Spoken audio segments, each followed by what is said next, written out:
And it's Crane the Cowboy here on thelibertyplaybook.com. This website, if you've just discovered us, it's all about civics and the government and learning kind of what's true and what's false. And from time to time, we have quizzes and we like to have a little bit of fun. So today we're going to do some presidential trivia. Okay. A couple of things I stumbled upon.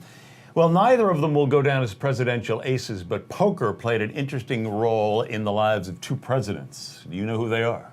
Well, one's Nixon, and the other one, I'm not sure. Okay. Richard Nixon was in the Navy, and while he was in the Navy, he studied as shipboard poker players until he got pretty good at the game. Now, he parlayed $6,000 of poker winnings, back in the 50s, a lot of dough, to help fund his first congressional campaign. The other president tied to poker in a kind of different way, Warren Harding. You remember Teapot Dome had a lot of his friends at the White House. Well, he used to have some poker games. And the president one night was a little short. So he said, I want to keep playing. How about we bet the White House China? Well, why not? You know, Of course, he lost. no wonder Nancy Reagan had to replace it. Harding pawned it. Turn out the lights, your term is over. Ronald Reagan had to adjust to the internet in the 80s, but this president never could stay current when it came to this modern development, electricity. Benjamin Harrison. Benjamin Harrison, Hey. There he is. He was in office when the White House was wired for electricity.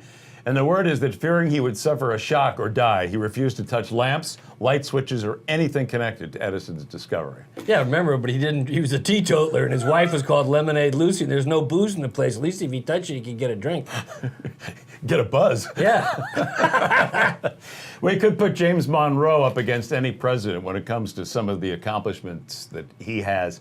We'll give you a few of things. Of course, he was the founding father who opposed the Constitution as written until the Bill of Rights came in. Right. So, Also owned a lot of the land, but became the current campus of the University of Virginia. Not quite sure if Jefferson ever paid him for him. We learned when he was down there, he died with a lot of debts. yeah. Monroe, hey, where's the money? You can't die.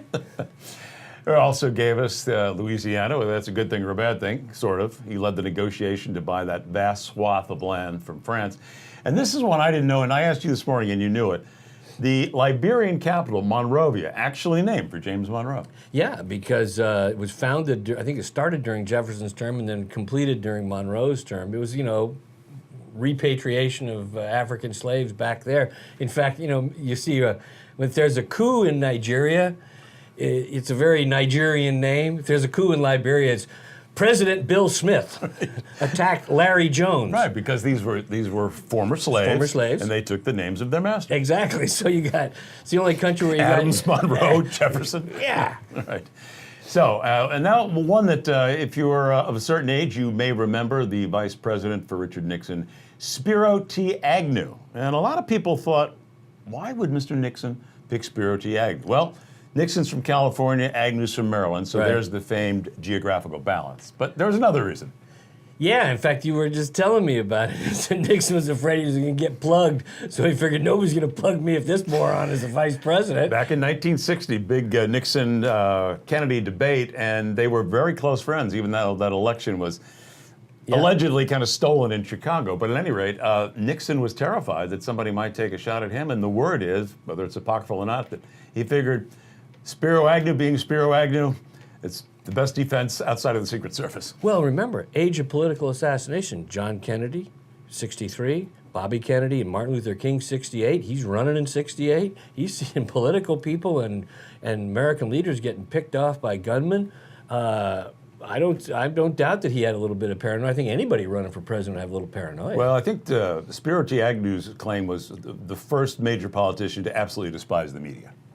Yes, he did. And remember, he called them the nattering nabobs of negativism. Yes, a effete corps of snobs. Yes, and here he is using $20 words to describe them instead of calling them a bunch of SOBs. All right, so that's a little bit of presidential trivia here on The Liberty Playbook. Come back with us. Tune in from time to time. We will have more and a little bit of civics education, maybe what the high schools didn't finish, we'll do for you on thelibertyplaybook.com.